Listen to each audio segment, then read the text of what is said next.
This is Rainy Night Horrors. Outside, the storm brews, and with it comes something darker. Every drop masks a sound, every shadow holds a shape. You're not imagining it. You're hearing the truth. Listen closely. It's already here.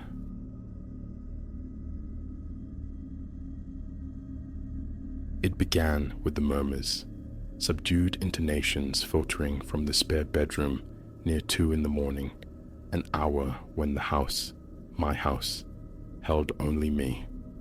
What I perceived that night, the undeniable sound of it, and the ensuing strangeness, I know it transpired.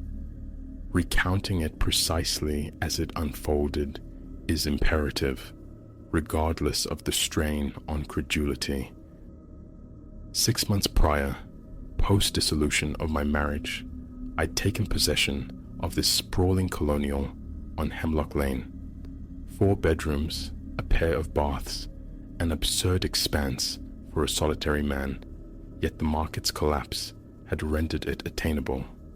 The spare room remained largely void, furnished sparsely with a bed frame, a tallboy dresser, and several cartons of Clara's forgotten possessions, remnants she'd yet to reclaim. That particular Tuesday, deep into October's chill, found me adrift in the flickering blue light of old sitcom reruns. Then, the sound, voices emanating from the upper floor. My initial thought drifted to the television, a simple explanation swiftly nullified when I silenced the remote. They persisted. 2 distinct speakers, perhaps 3, their dialogue indistinct, yet the rhythm, the conversational cadence, was unmistakable. And its origin? The guest room. A cold fist clenched around my heart. Beads of sweat prickled my brow. Motionless on the sofa, I strained, every nerve alight, attempting to decipher the muffled exchange, rising and falling like any ordinary discourse, yet filtered as if through plaster and lath. The ash-wood baseball bat, my bedside sentinel, felt heavy in my trembling grasp. Each slow ascent up the wooden staircase announced my presence with protesting creaks. The voices gained a fraction more clarity, though individual words remained elusive phantoms. Their tone was placid, almost disconcertingly casual, for phantoms conversing within my locked home at such an ungodly hour. Darkness swallowed the upstairs landing. I resisted the urge to flood it with electric light. The sounds undeniably pulsed from behind the guest room door. Pressing my ear flat against the cool wood, I held my breath, desperate for comprehension. Cannot sustain this. A male voice, weary, frayed at the edges. Imperative. A woman's reply, sharp with urgency. Unjust to. Another man, his timbre suggesting age. My hand, betraying me with its tremor, reached for the brass knob. Slowly, cautiously, I turned it, praying for silence. It met resistance. Locked. A wave of ice washed through me. That door was never secured. A key hadn't existed for it in years, or so the estate agent had assured me. Lost by previous occupants. Yet the knob remained stubbornly fixed. I applied more force. Immovable. Unequivocally locked. Within the room, the conversation ceased instantly. Hello? The word fractured as it left my throat. Who is in there? Only profound silence answered. I hammered a fist against the panel. I hear you. Leave my house now, or the police are coming. Still, nothing but the oppressive weight of quiet. Retreating downstairs, I snatched my phone, dialing emergency services. 2 patrol cars materialized minutes later, their approach stealthy, lights extinguished. While I waited on the dew-dampened lawn, the officers conducted a thorough sweep. Their findings were absolute zero. No breach, no forced entry. Every window sealed tight from within, and the guest room door, it yielded effortlessly to their touch, unlocked. "Are you certain about the voices, sir?" the senior officer inquired, his flashlight beam dissecting the vacant guest room. Fatigue can conjure strange perceptions late at night. My certainty was absolute. About the voices, about the unyielding doorknob. Yet faced with their professional skepticism, I merely nodded, offered thanks. What recourse remained? They departed into the night. Sleep became a forgotten luxury that night, and for many subsequent nights. A comprehensive security system, replete with cameras monitoring every ingress point, was installed. Locks were replaced across the house. Futile gestures, a deep-seated intuition warned me. The voices returned a week hence, choosing 3 a.m. for the encore. The same indistinct colloquy from the spare room, the same inexplicable barrier of a locked door for which no key existed. This time, I captured audio on my phone, a desperate bid for proof, only to discover later it held nothing but a hiss of empty static. The phenomenon became routine, initially sporadic, then accelerating in frequency. Always nocturnal, always the trio of voices locked in seemingly mundane discussion, the specifics forever just beyond my grasp. Always the door, secured by unseen hands. My nights shifted to the downstairs sofa. My consumption of spirits increased. The thought of selling the house flickered, extinguished by the absurdity of explaining spectral conversations to prospective buyers. Who would grant credence? My own belief wavered on the precipice of sanity. Then, the shift. One frigid December night, a new element wove into the familiar tapestry of sound. Weeping. A woman's profound, soul-wrenching sobs permeated the muffled talk. The male voices sharpened, tinged now with impatience, bordering on anger. I remained anchored at the foot of the stairs, bat clutched tight, paralyzed by a fear colder than the winter air, as the crying intensified. A sudden crash reverberated from within the room, the distinct impact of something heavy meeting the floor.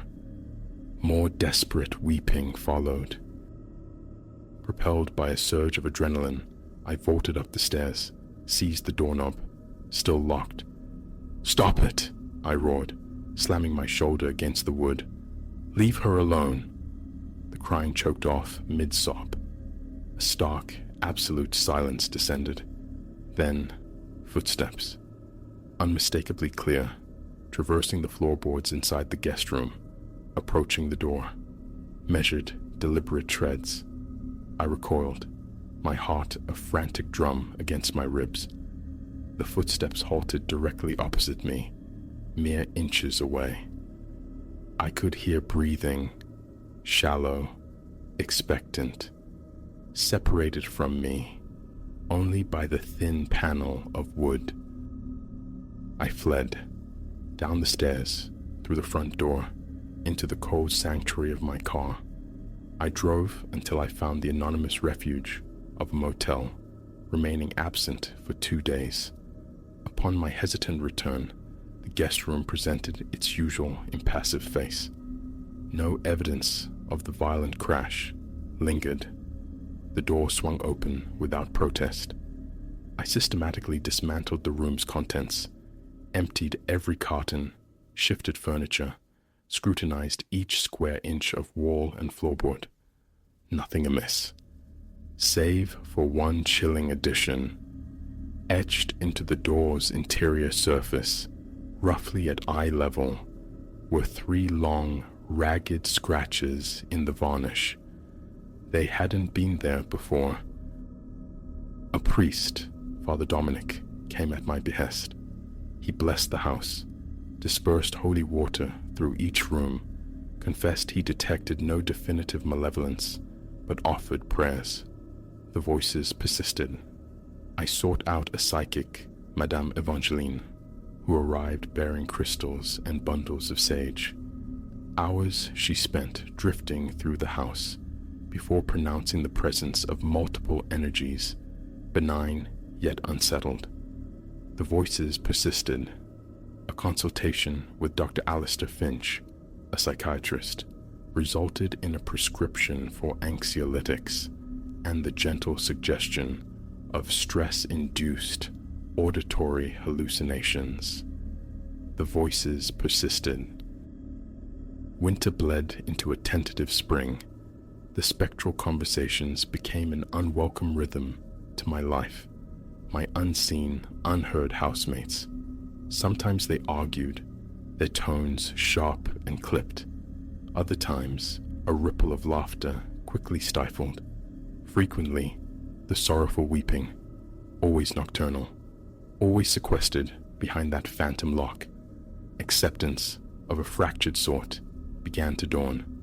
I ceased jolting at every murmur.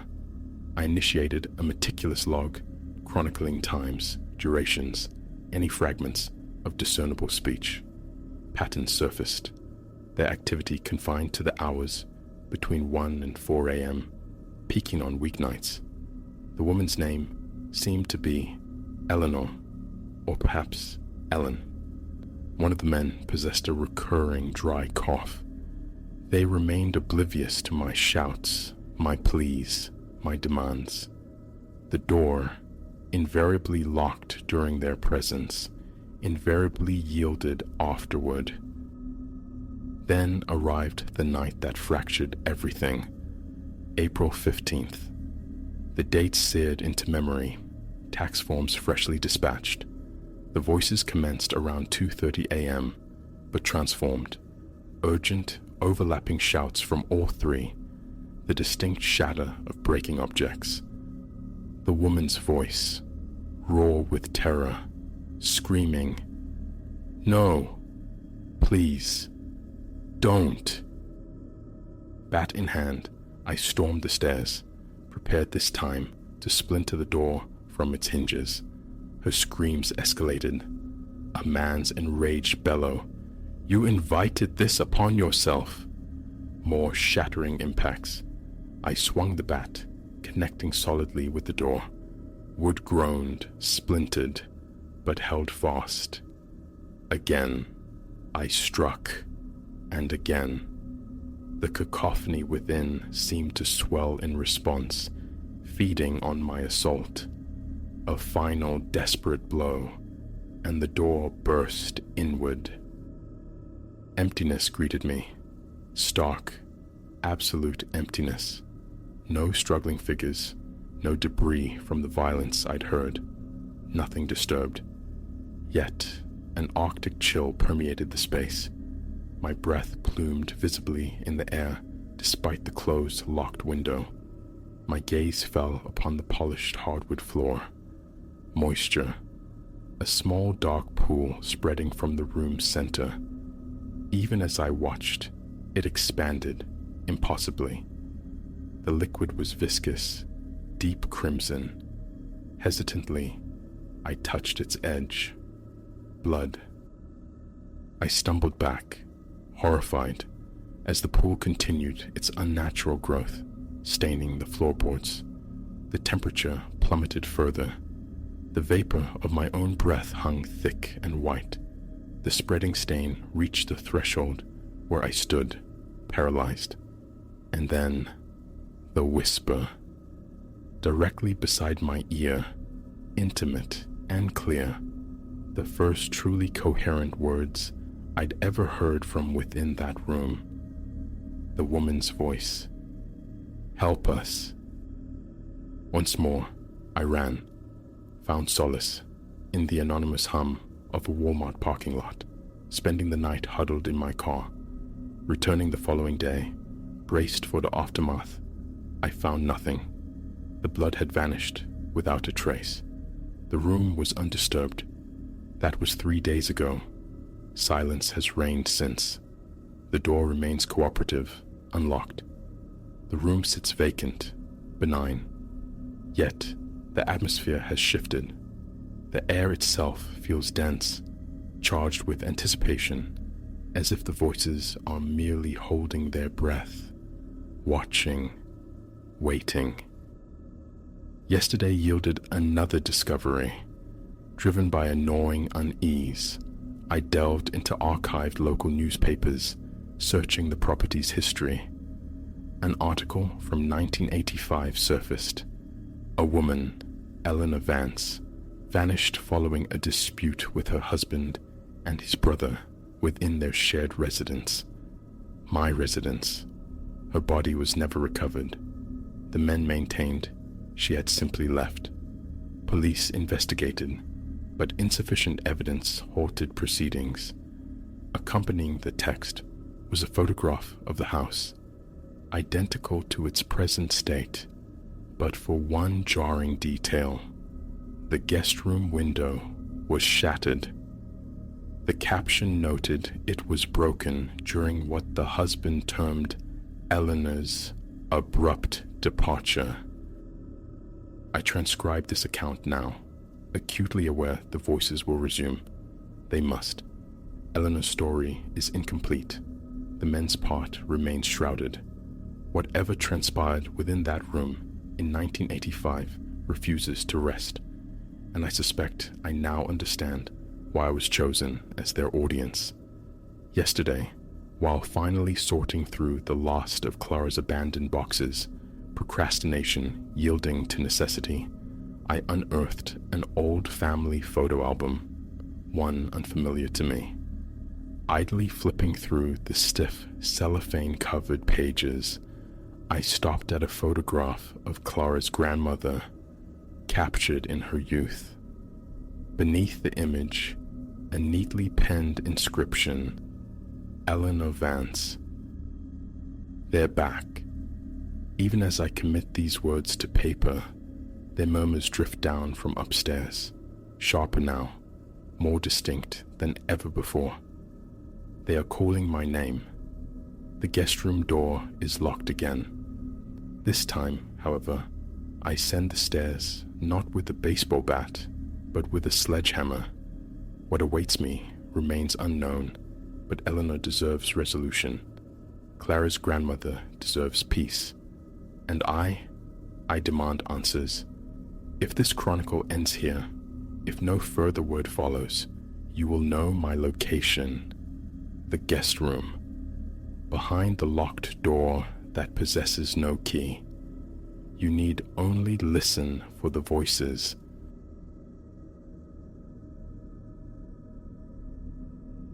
Daylight bled from the sky when I stumbled into the village.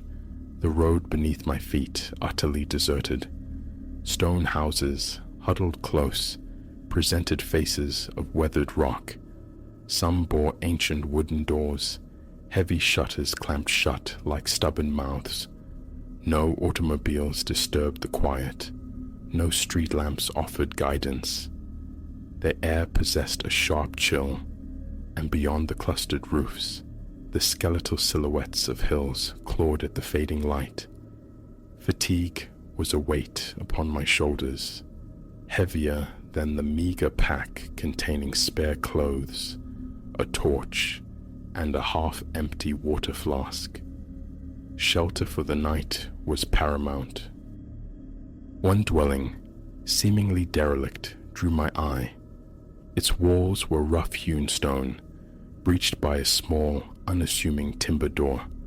The windows, sunk deep within the thick masonry, held panes of warped, uneven glass.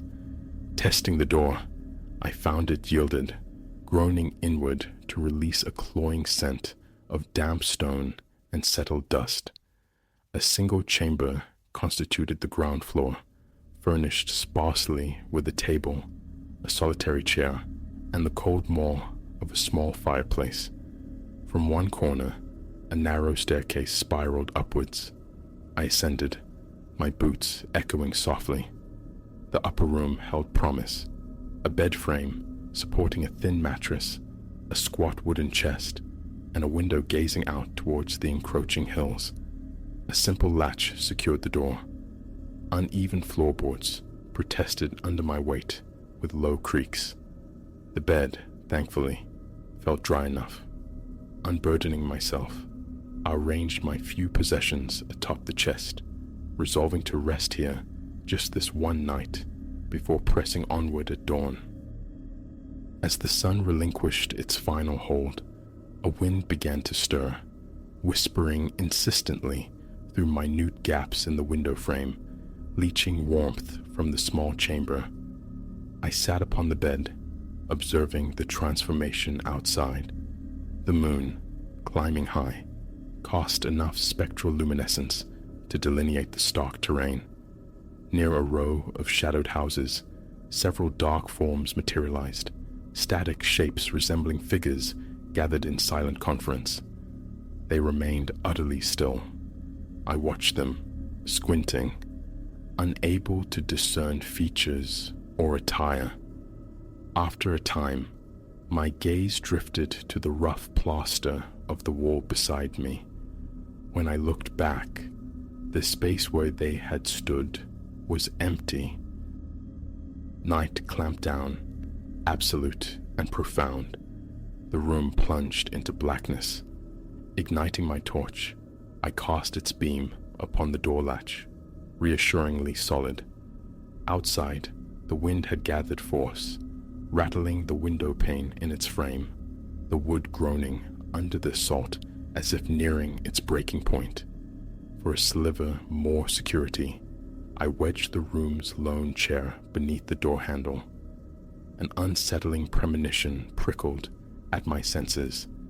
The silence was too complete, devoid of voices or footfalls, broken only by the wind's ceaseless monologue. Then, a low resonance drifted from beyond the window, not speech, but a faint, pervasive humming.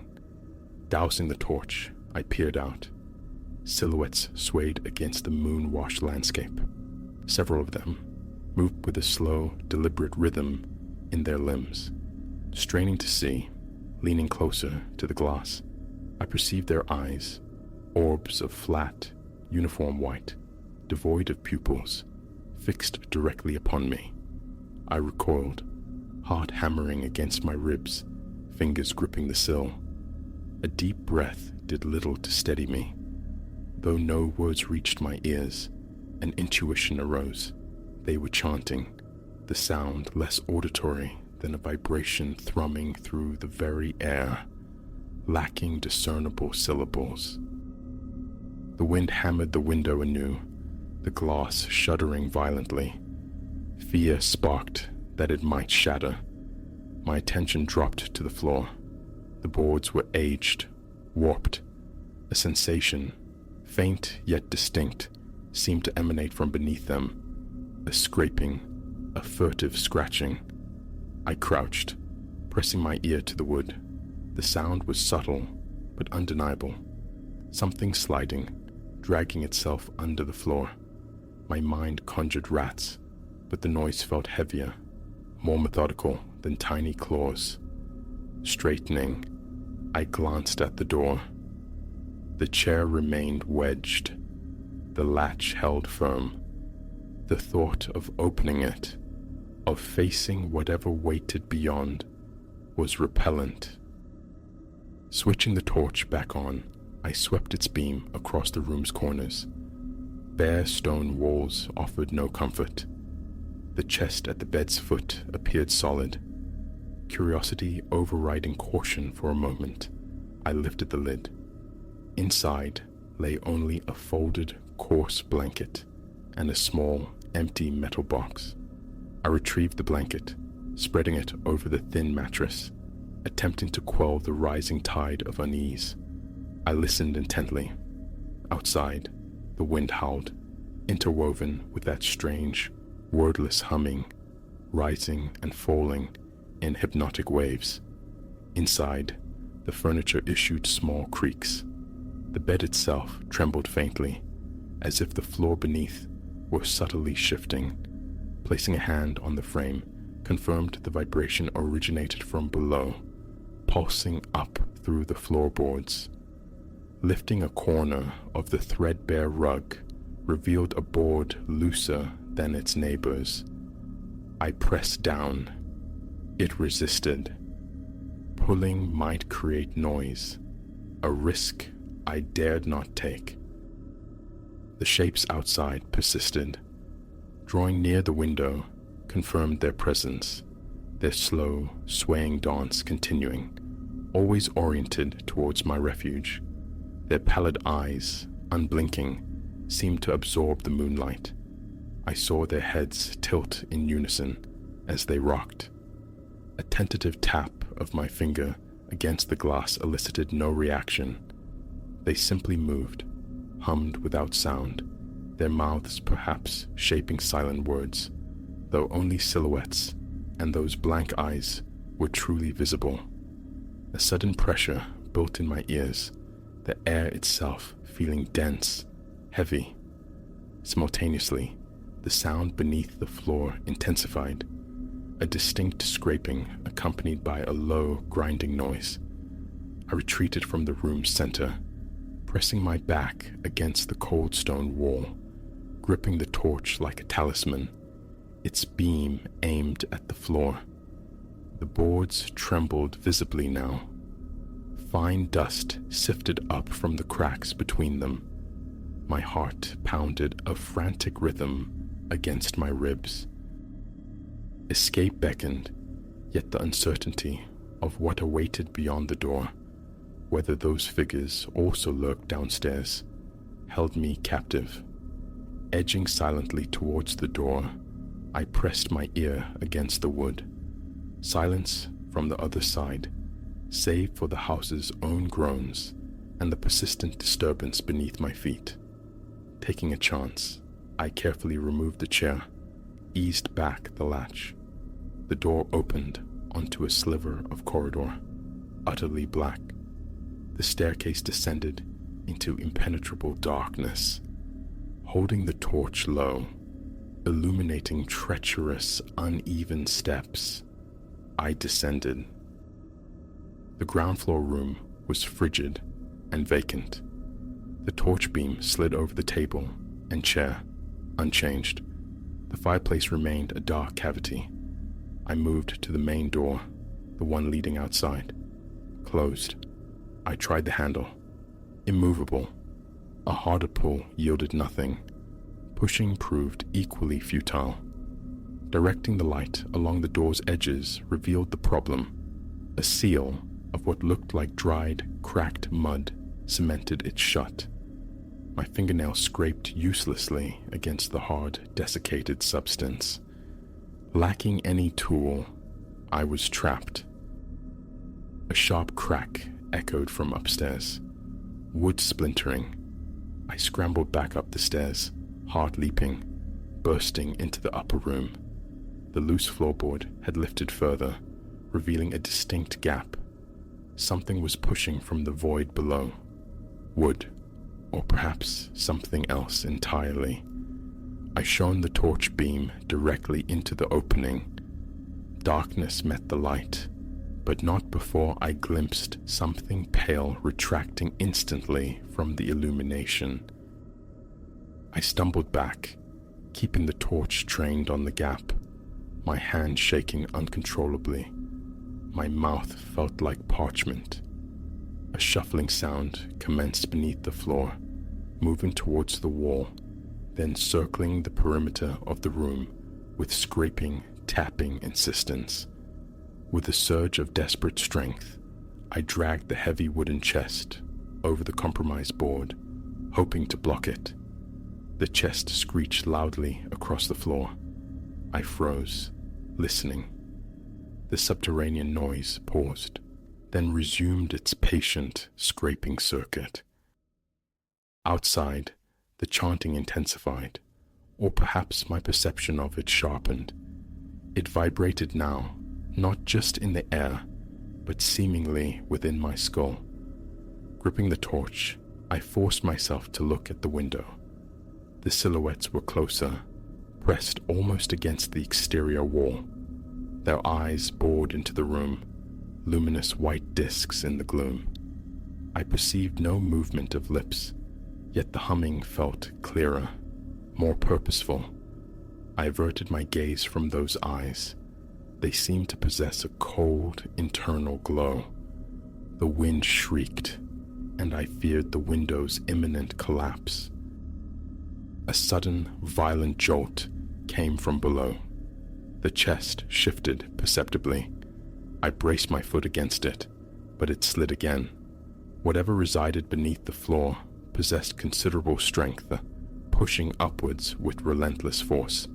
The floorboards groaned, protesting under the strain. Frantically, I scanned the room for another heavy object. The bed was too light, the chair insignificant. Leaving the room was again considered, then dismissed. Where could I go? The downstairs door was sealed. Other rooms, if they existed, likely offered no egress. Those stone walls felt like a tomb. The entire village seemed designed to contain. Leaning onto the chest with my full weight, I felt the vibrations travel up my arms, into my legs. My heart hammered, breath came in ragged gasps. A new sound began, tapping on the window glass. The silhouettes outside, their presence now undeniable, rapped rhythmically. It sounded chillingly like fingernails on glass. Tiny spiderweb cracks radiated from the points of impact. I swung the torch beam towards them. The shapes flinched back slightly, but did not depart. The tapping resumed, slow, methodical. The floorboard beneath the chest finally gave way with a sickening crack. I leapt back, nearly tripping on the rug as the chest tilted precariously. A long, slender object thrust upwards through the gap, grayish, rough-textured, like a desiccated branch or limb. It twisted, scraping against the side of the chest. Acting on pure instinct, I kicked at it. My boot connected solidly. The object jerked back, vanishing below. A retreating scrape echoed under the boards. I gasped for breath, chest tight, wiping sweat from my brow.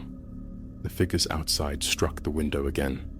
A small shard of glass dislodged, falling inwards with a faint tinkle. A tiny aperture now breached the pane. Cold night air streamed in. Through the hole, I saw one of those pale, vacant eyes peering directly at me. Backing away, I kept the torch raised, shining it directly into the eye. The silhouette recoiled, moving away from the immediate vicinity of the hole. The light, it seemed, was a deterrent. I kept the beam fixed on the window. Beneath the floor, the scraping sound migrated towards a corner, followed by a dull thump, then silence.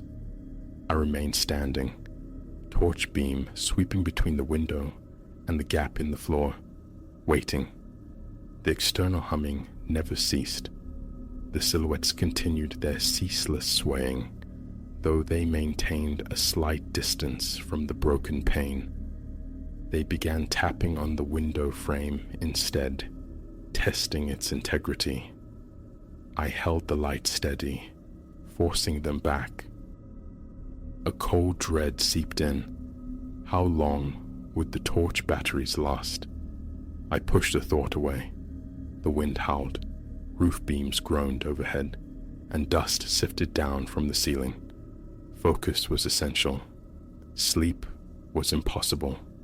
I began to pace the small confines of the room, my legs aching. Periodically, I checked the gap in the floor. It remained partially open, mostly obscured by the chest. I directed the light into it frequently. Nothing emerged. The tapping on the window frame, the memory of scraping beneath my feet, the pervasive hum. These sounds formed a terrifying symphony. My heart refused to slow. My breathing remained shallow and rapid. After an eternity suspended in fear, a subtle shift occurred. The deepest black outside began to dilute, hinting at the eventual dawn. The wind, though still fierce, seemed less malevolent now. The silhouettes near the window drew back, melting into the deeper shadows clustering around the neighboring houses. Their humming faded, receding like a tide. I watched them retreat until the space outside the window was empty once more. The tapping ceased. From beneath the floor, one final faint scrape sounded, then utter stillness descended. I waited. Torch beams still trained on the gap, but nothing stirred. Only the wind remained, whistling through the cracks, a natural sound now stripped of its former menace. Hope flickered. I had to try the downstairs door again. Leaving the violated upper room, I descended the creaking stairs. Back in the cold main chamber, I examined the seal around the door. Finding a splintered leg from the broken chair provided a crude tool. I began chipping away at the hardened mud. Minutes passed in frantic exertion, scraping and prying. Finally, with a grating sound, the latch mechanism yielded. I pulled. The door swung inward, admitting a blast of cold, clean morning air. The street outside lay empty, silent under the pale dawn sky. No figures, no eyes, no unnatural movement disturbed the scene. I stepped across the threshold, leaving the house and its horrors behind me. Relief washed over me. The open air a balm. I started walking, refusing to look back at the window, at the house that held the gap in the floor. I walked until the village was behind me, just an old place of silent stone receding in the distance. I kept moving, driven by the singular certainty that I would never, under any circumstances, spend another night there.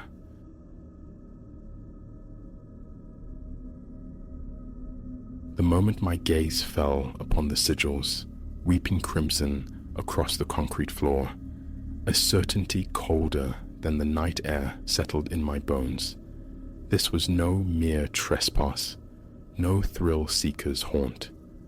What began as an idle deviation from my path homeward from the university lecture halls was spiraling, pulling me into a vortex of ritualistic depravity and ancient malignancies that clawed not just at my sanity, but at the very weave of the world I thought I knew.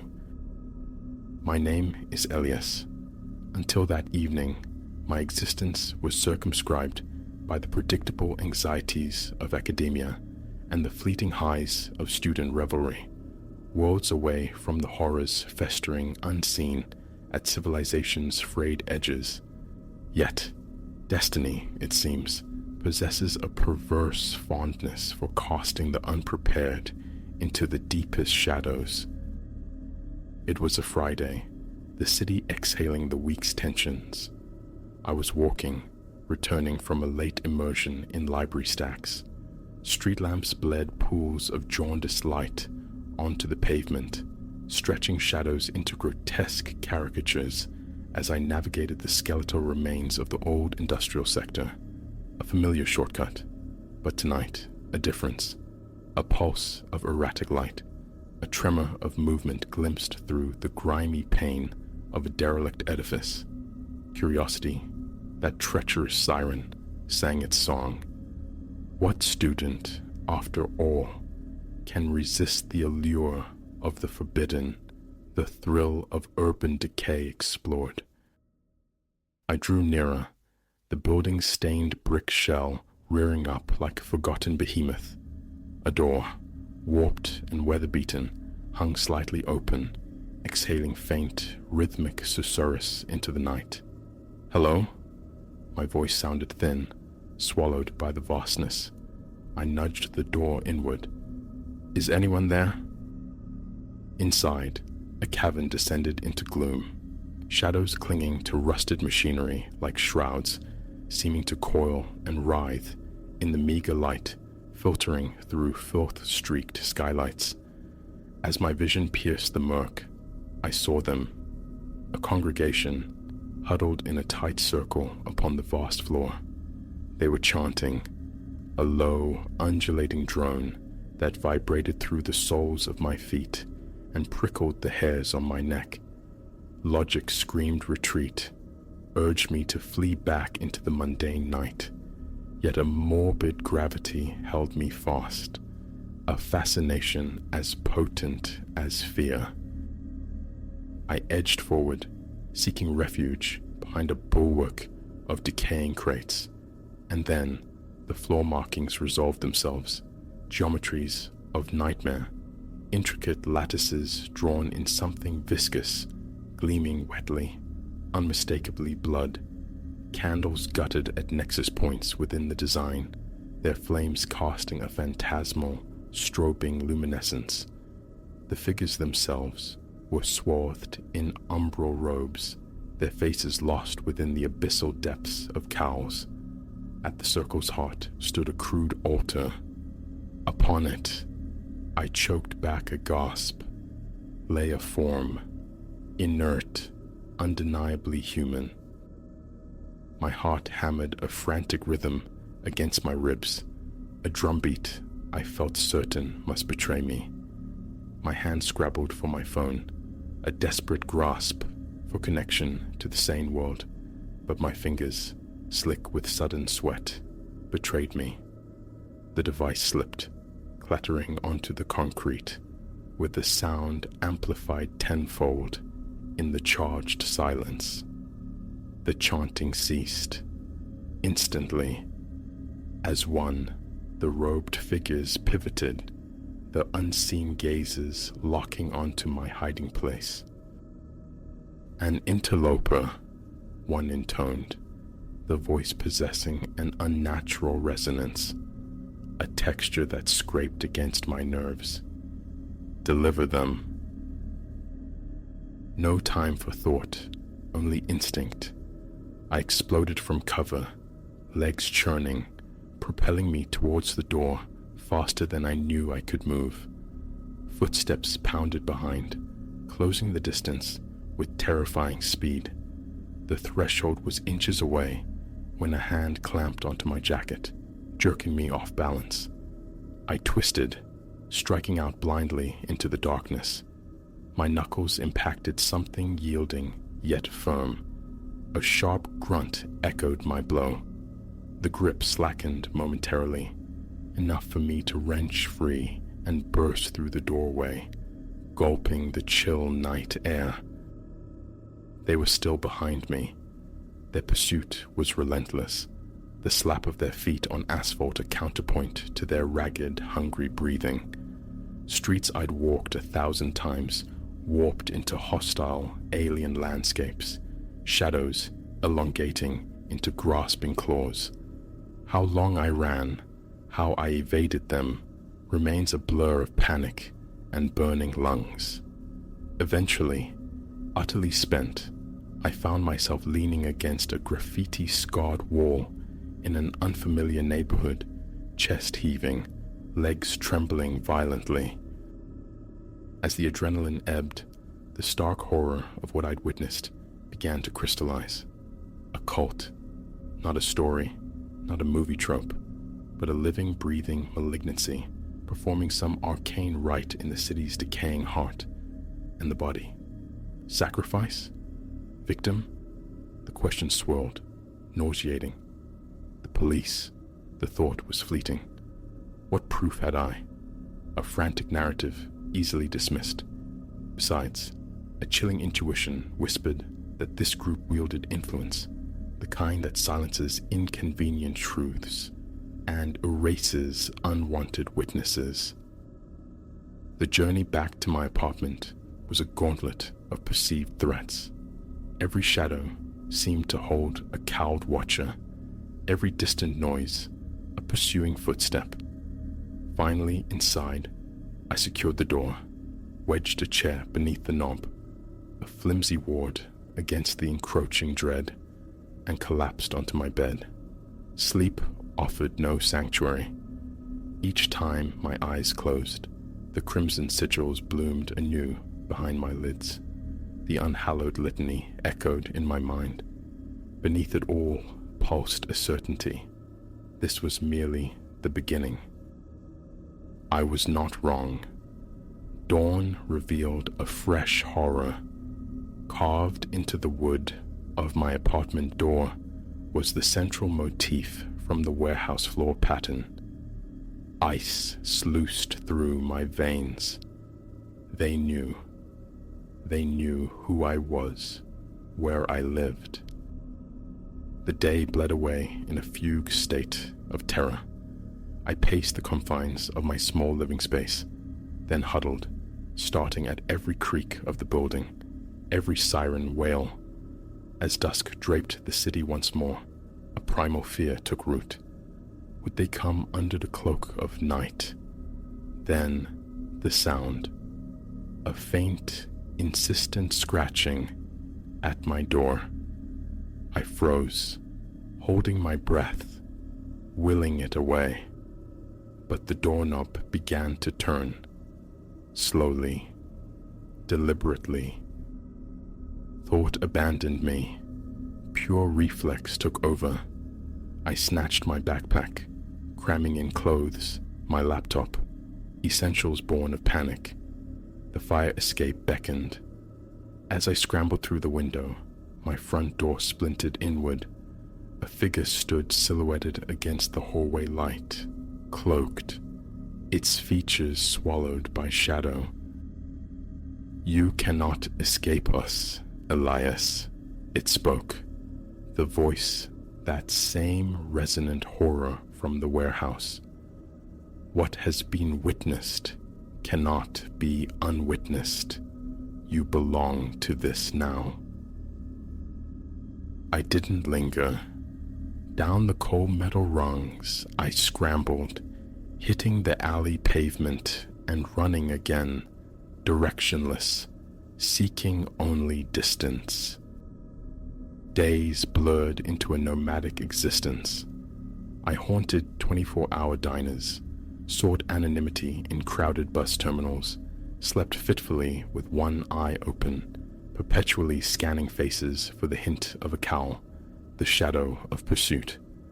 It was on the fourth day, huddled in the quiet hum of the public library, attempting futile research on their archaic symbols via a public terminal, that a hand touched my shoulder. I flinched violently. "Easy," a low voice murmured. "I'm not one of them." I turned. A young woman, perhaps my age, regarded me with eyes that held both compassion and a startling hardness, the look of someone who had stared into the abyss and hadn't blinked. "My name is Lyra," she said, her gaze steady. "I think you and I need to talk." Over lukewarm coffee in a nondescript diner booth, Lyra unfurled her own story. A similar accidental intrusion, a glimpse into the forbidden. But where I had fled, she had delved, uncovering tendrils of a conspiracy stretching back generations. "They call themselves the Obsidian Covenant," she explained, her voice low but intense.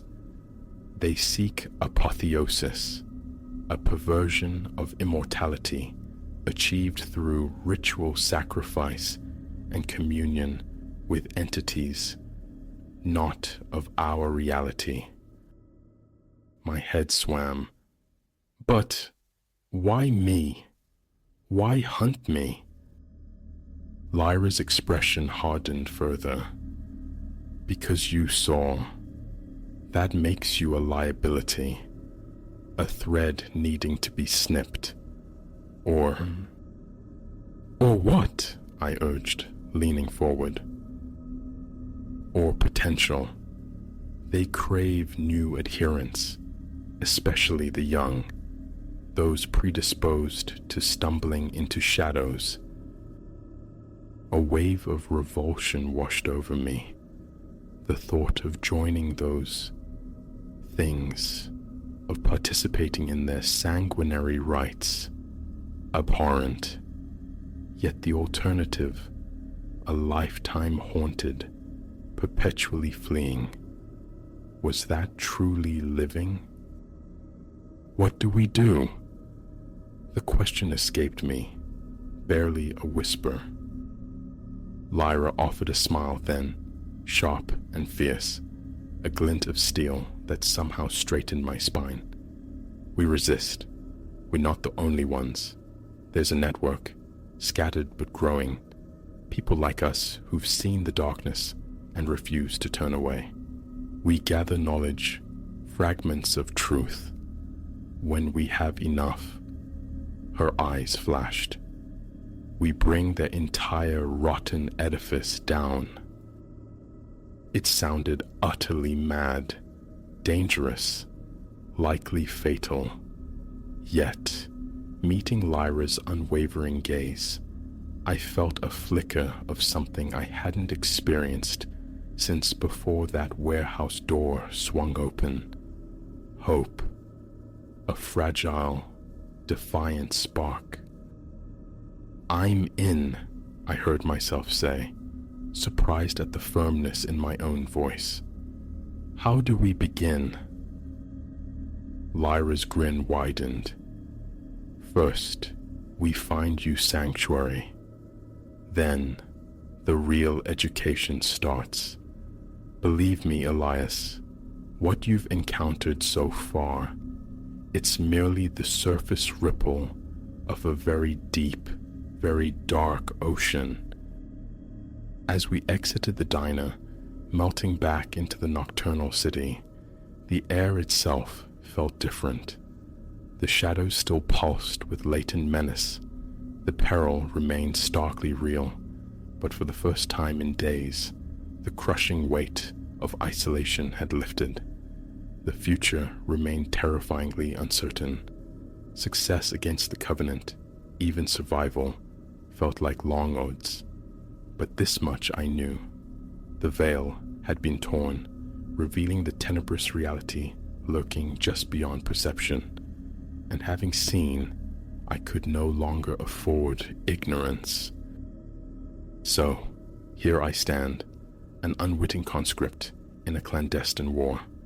The path forward promises hardship and horrors yet unimagined, but following Lyra into the encroaching night, poised to begin whatever training awaits, a novel sense of purpose resonates within me.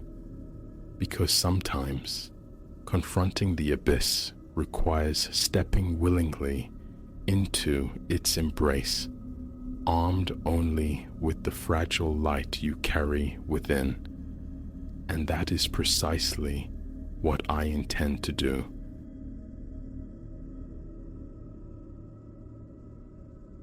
The city core apartment, a compact space secured solely to sever the umbilical cord of a torturous commute, became instead the crucible where my sleep perished nightly. Life simplification, a naive hope. Sanity's erosion felt like the truer outcome. The initial days passed in a blur of cardboard and misplaced belongings, a self-assured monologue playing in my head about optimized routines. Then, night 4 shattered the illusion. A fire alarm, ferocious and insistent, detonated in the corridor around 2:30 in the morning. It clawed through the walls, jolting me upright, heart hammering against ribs like a trapped bird. Disoriented, sleep clinging like mist, I stumbled to the door, instincts screaming, wrongness. Yanking it open revealed nothing. No acrid kiss of smoke, no flicker of flame, just the relentless shriek ricocheting off aged plaster. Minutes stretched taut, then silence crashed down, absolute and sudden. Morning found me seeking the building's custodian, a man known vaguely as Mr. Karras. I recounted the nocturnal assault. He offered a shrug, muttered about antiquated wiring, a probable glitch in the system's aged nerves. Someone would look at it, he promised, his tone implying the matter was already forgotten. Trusting him was my inaugural folly. The following night, same time, same sonic violation. Again, the ear-splitting clamor erupted without cause, without smoke, without fire. I stood in the hallway, clad in sleepwear, a knot of confusion and irritation tightening in my gut. Eerily, no other doors opened. The silence from behind closed portals felt louder than the alarm itself. A tentative knock on my neighbor's door yielded a sliver of light, an eye peering out. Old man Hemlock, his face impassive, claimed ignorance. Heard nothing. The door clicked shut, leaving me alone in the echoing din. This edifice is a relic, built of dense concrete and framed by heavy iron fenestration. A peculiar coolness haunts the passageways, independent of the weather outside. Sound seems to die in these corridors during the day, swallowed by the thick construction. Yet, that nocturnal alarm possesses an impossible intimacy, vibrating deep within my chest, a physical presence defying the building's muffling nature. How could the others feign ignorance? Daytime encounters yielded only evasions. I'm a heavy sleeper, or earplugs, you know. Polite dismissals, perhaps truths, perhaps carefully constructed facades. By week's end, the 2 to 3 a.m. siren was my nightly tormentor. My eyes burned, threaded with crimson veins from the relentless sleep deficit. Pharmaceuticals offered no shield. The sound pierced through. Another appeal to Karras brought forth the same weary mantra. Faulty sensor. An electrician was always perpetually on the way. Repairs remained spectral. Night 6 introduced a new texture to the dread. The alarm screamed its usual overture. I lurched from bed, frustration and a primal fear sluicing through me, cold sweat dampening my shirt. Reaching the door, my hand hovered over the knob, a profound reluctance seizing me. A leaden weight settled in my chest, heartbeat a frantic percussion in my ears. I forced the door open. A faint, ethereal haze hung in the air, a delicate mist clinging near the ceiling. No scent, no heat, just this visual anomaly beneath the corridor lights, which seemed strangely subdued. And then, a shape materialized, a figure, stark against the far wall by the fire extinguisher housing, motionless, facing me, a silhouette devoid of feature or detail. My mind grasped for logic, a neighbor perhaps, yet, as I took hesitant steps forward, it simply ceased to be. Not retreated, not faded, but vanished utterly, as if my blink had erased it. Prickling heat crawled up my neck, my stomach plummeted. I stood, gulping air, scanning the empty expanse. The haze, too, dissipated, or perhaps my senses merely adjusted. The alarm still howled, then abruptly choked into silence, leaving a vacuum that felt more menacing than the noise. Trembling, I crossed to the extinguisher. Cold metal met my touch. No disturbance. A glacial shiver traced my spine. Retreating to my apartment, I secured the lock, slid the chain, and, feeling absurd, wedged a small table against the door. Sleep remained a distant shore. The next day saw the installation of a small security camera outside my door, aimed at the corridor. Proof, I thought, for Karis, for myself. It recorded dutifully onto a memory card, capturing the mundane hallway traffic during a lunchtime test.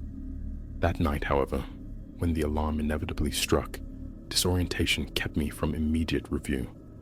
Morning revealed not evidence, but absence. The recording file for the crucial period was gone. Not corrupted, simply excised.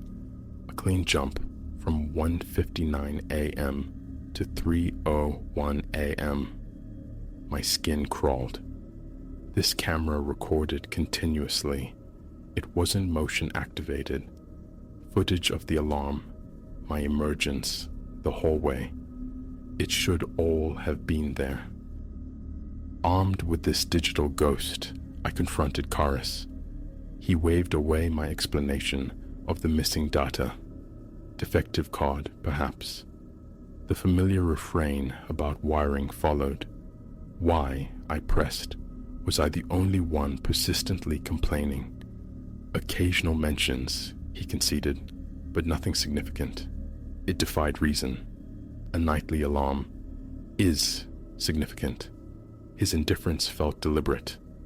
I asked about the silhouette, about the building's own surveillance. Non-functional, he claimed. Installation incomplete. Another convenient excuse. Renewed attempts to engage neighbors proved futile. A few admitted hearing it once, maybe twice. One swore absolute silence. Another professed ignorance of hallway alarms altogether. Mentioning the haze or the figure drew blank stares, hasty subject changes, or looks that questioned my grasp on reality. My door became a fortress. Double locks, a secondary chain, a chair jammed beneath the knob nightly. Ludicrous yet necessary armor against an unease that had taken root in my bones. Each alarm ripped me from sleep into a state of heightened alert, drenched in sweat, hands trembling, throat parched, a Pavlovian response to terror. Checking the corridor became a fraught ritual. Sometimes normalcy reigned, bright lights, empty space. Other times, the subtle mist reappeared. Twice more, I glimpsed the shape, near the glowing exit sign, by the extinguisher, always dissolving the instant my gaze tried to solidify it. Relocating my bed to the living room, farther from the door, offered no respite. The sound permeated concrete and distance. One night, I resolved to stay put, to ignore the summons. Lying rigid, staring at the ceiling, I listened to the alarm rage and then cease after its usual 5-minute duration.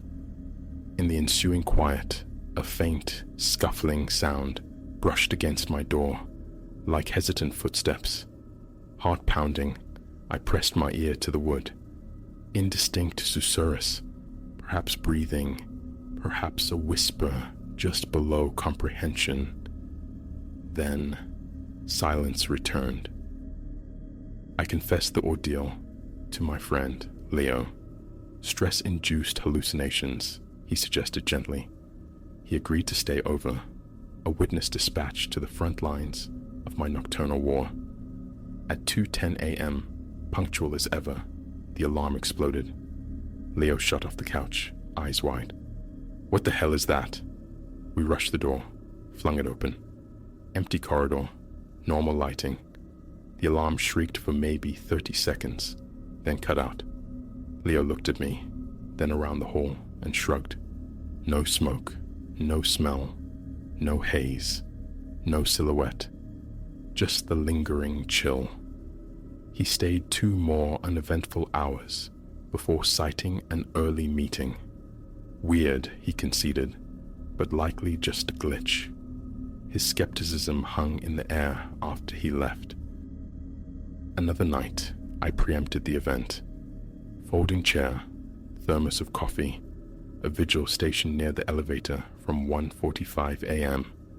The hallway hummed with the low buzz of lights and the occasional gurgle of plumbing. I waited, hyper alert, until nearly 3 a.m. Nothing. The moment I surrendered, retreated to my apartment, the alarm commenced its assault. It felt taunting, deliberate. Rushing back out revealed only the shrieking emptiness, which quieted after a minute. The conviction solidified. This wasn't merely mechanical failure, a thought I quickly suppressed, fearing the label of paranoia. Approaching Karis again was met with preemptive dismissal. Look, that sensor's been replaced. If you're hearing alarms, it's probably another floor. Check them all, I insisted. An eye roll, a vague promise to look into it, an empty gesture. My phone became my new recording device, placed near the door each night. Sometimes it captured the piercing sound perfectly. Other times, inexplicably, the audio file showed a silent gap precisely during the alarm's duration. Battery full, storage ample. It made no logical sense. Calling the fire department felt risky, potentially branding me a nuisance, inviting scorn if it was just faulty wiring. Sleep dwindled further. I lay awake, anticipating the inevitable. Every creak of the old building sent jolts through me. Anxiety became a pre-dawn ritual, tightening its grip in my chest, slicking my palms, bringing beads of sweat to my brow before the clock even struck 2. The simple act of drifting off had become a forgotten luxury. Around midnight, one evening, a distinct scrape of metal on metal echoed from the hallway. Peering through the peephole offered only a distorted slice of the dimly lit corridor, the overhead bulb flickering erratically. I held my breath, listening intently. The sound ceased. Heart thudding against my ribs, legs unsteady. I opened the door. Emptiness. The fire extinguisher station stood undisturbed. Back inside, locks secured, table replaced. The feeling of absurdity warred with palpable fear. The next day, a final attempt with a neighbor down the hall. Had he seen anything unusual near the extinguisher? He regarded me as if I'd sprouted horns. No idea what you're on about, mate. Never seen anything weird. The alarm, a headshake. Sleep like the dead. He mumbled about work and hurried away. A month has bled away since I moved in. The alarm persists, 4, sometimes 5 nights a week, reliably between 2 and 3. The haze visits sporadically. The silhouette remains an elusive phantom. Conversations with neighbors are exercises in futility. Karis avoids my gaze. Rearranging furniture yielded nothing but sore muscles. The camera remains inexplicably selective in its blindness, the files vanishing like morning mist. My door now boasts 2 locks. A third feels imminent. When the alarm sounds, I still jolt awake, slick with sweat, heart a frantic drum. I stand by the door, sometimes pressing my forehead against the cool wood, straining to hear footsteps over the fading echo of the siren. I rarely venture out now. The potential encounter, the sliver of the inexplicable, tightens my chest unbearably. I wait for silence, then crawl back to clammy sheets, staring into the darkness, head throbbing, wondering if this apartment was a catastrophic miscalculation. Breaking the lease, whispers seductively, yet the convenience of the location, the sheer exhaustion of another move holds me captive. But this existence, nightly jolts of terror, phantom sounds, spectral sights, profound isolation, is unsustainable. My hands tremble unlocking the door each morning. The constant vigilance is wearing me down to a raw nerve. I don't know the cause. Prank, malfunction, or something woven into the very fabric of this old building. I only know that each night I brace for the sonic assault, and when it comes, pulse hammering, skin aflame, mind racing, I stand sentinel behind my barricaded door, waiting for it to end, wondering if the silhouette watches from the chilled, silent corridor. No one else sees. No one else hears. I am alone with the sound and the shadow, hoping, with dwindling conviction, for a night of unbroken silence.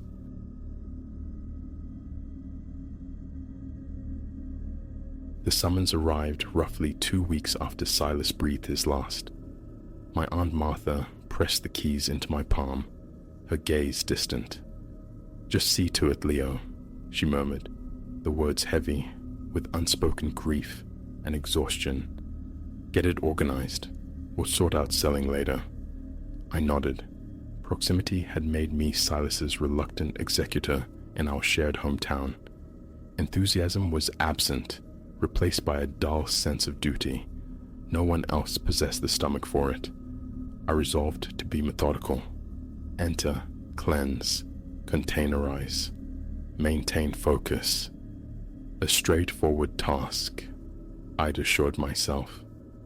How profoundly wrong I was about the disquietude clinging to that house.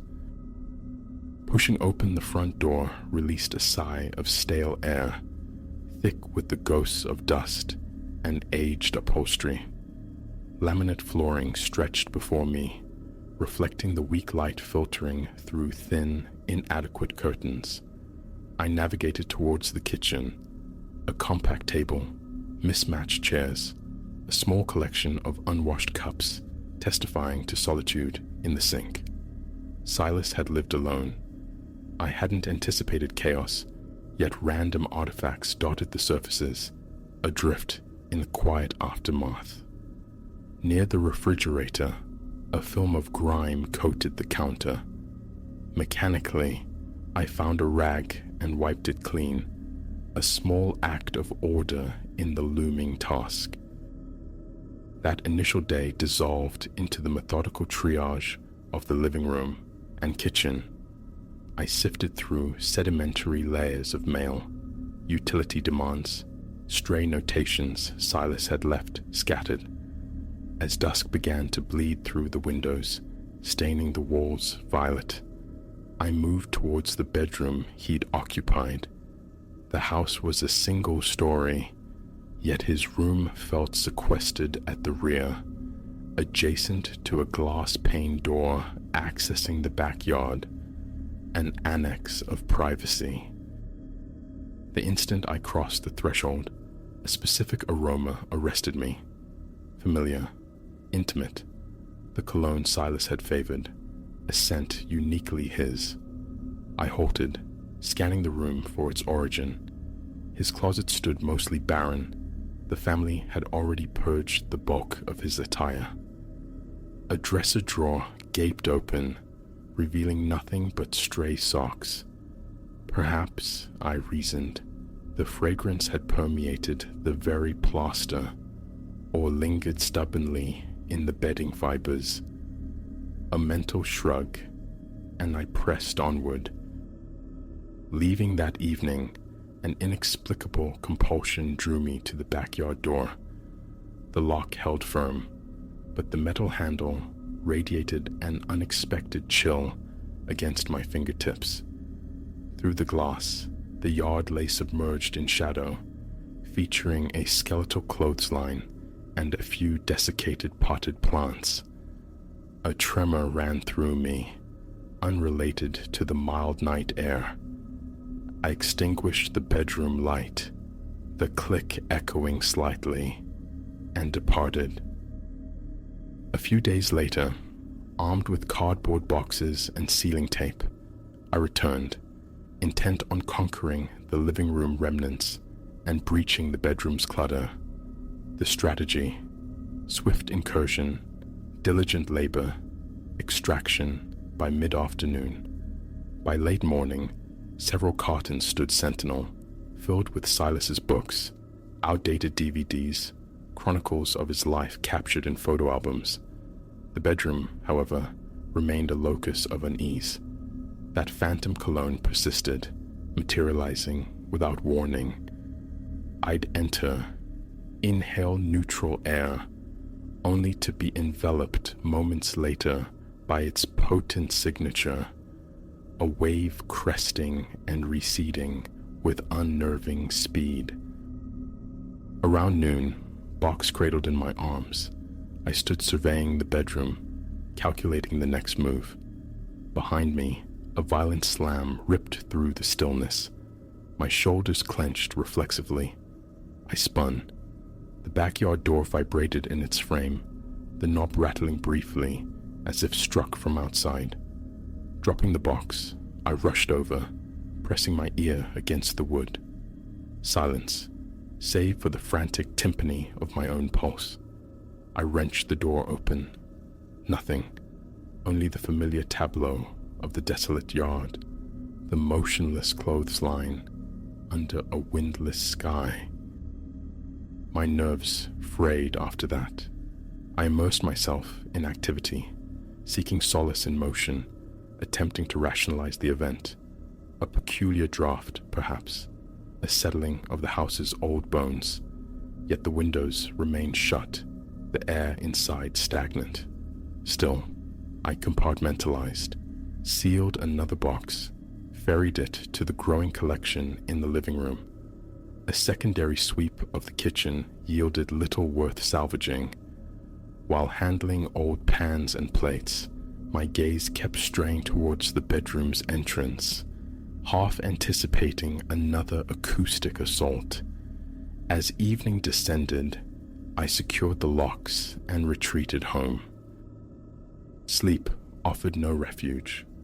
Around 3 a.m, a fragment of dream, sharp and hyper-real, surfaced. Silas, standing beside the open closet in his bedroom. His eyes met mine. "Take care in there, Leo," he said, his voice clear. "Watch yourself." I jolted awake, heart hammering, my shirt clinging with sweat. My breath came in shallow gasps, a knot tightening in my stomach. Just stress, I told myself, the psychic weight of handling his possessions. Yet I lay awake for an hour or more, his spectral warning echoing in the dark. The following day, the dream's residue clung to me as I arrived at the house. I projected normalcy, but anxiety coiled low in my gut. Inside, my first act was to check the bedroom doorknob. Solid. I flipped the light switch. Nothing amiss. The cologne, for the moment, was absent. I began boxing aged papers from his desk. Receipts, correspondence. A stack of unopened greeting cards emerged. I set them aside. An hour drifted by. I found myself near the closet again. Pulling the door wide revealed a few overlooked coats hanging inside, items the initial sweep had missed. As I reached for them, I froze. The cologne descended, overwhelming, stinging my eyes. The coat slipped from my grasp, landing softly on the floor. Cold perspiration beaded on my forehead. Had a bottle been overlooked, tucked away? I searched the upper shelf, the floor behind the fallen garments. Nothing. Hastily, hands trembling, I gathered the coats, thrust them into a box, taped it shut with jerky movements. My throat felt constricted. The urge to flee was potent, yet work remained. A bargain struck with myself. Finish this room, then escape. My eyes darted to the backyard door. braced for another outburst. I walked over, tested the knob. Immovable. I peered through the glass. The yard slept under the afternoon sun. Having finally boxed the last clothes and miscellany, I stacked them with the others. A final cleansing. Mopping the bedroom floor seemed prudent, erasing dust and footprints. Bucket filled in the kitchen, I worked my way across the floor. Noticing grime along the baseboards near the exterior door, I crouched, scrubbing. In that moment, a soft rapping sounded on the other side of the door. Not forceful, just two distinct, light taps. I remained utterly still, damp rag clutched in my hand, straining to control my breathing. The knock repeated, tap tap. Slowly, deliberately, I rose, my hand closing over the knob. My heart pounded against my ribs. I pulled the door inward. No one. Stepping onto the small concrete threshold, the yard presented its usual vacancy. Warm air, thick with adrenaline, brushed my face. I turned, re-engaged the lock, and walked out of the bedroom, deciding abruptly that my efforts for the day were concluded. That night, restlessness owned me. My legs ached with unspent tension. I paced my own living room, thoughts circling the knocks, the slamming door, the spectral cologne. Silas's face in the dream, his voice urging caution, superimposed itself onto the darkness behind my eyelids. I threw open a window, gulping cool air, my head feeling heavy and muddled. Sinking into a chair, I fought the rising tide of fear with logic, stress, the inherent creepiness of an empty house filled with memories. I tried composing a to-do list, a bulwark of rationality against the encroaching strangeness. Finish quickly, list the property, never return. That became the mantra. The next day, I timed my arrival for late afternoon, chasing the remaining daylight. Straight to the bedroom, girded for the final push. I flicked the light switch. The bulb above flared momentarily, then popped, plunging the room into dimmer light borrowed from the hallway. I startled, a sharp intake of breath. Leaving the bedroom door ajar for illumination, I reached up to unscrew the dead bulb. My hand quivered, and the glass sphere slipped, clattering onto the floor near a corner without shattering. Wiping sweat from my brow, I retrieved a fresh bulb from the kitchen. It screwed in, flared to life perfectly, yet the unease clung like static. I forced myself into routine, checking corners, vacuuming, wiping down the dresser, cracking the window for fresh air, stepping out momentarily to fetch a trash bag from the living room. I returned to find the bedroom door shut. I hadn't closed it. A jolt went through my chest. I tried the knob, locked inexplicably from within. I hadn't even realized it possessed such a lock. Fumbling with a small flathead screwdriver, heart galloping, I managed after a few tense minutes to disengage the mechanism. Pushing the door open revealed nothing disturbed, yet my pulse raced like a trapped bird.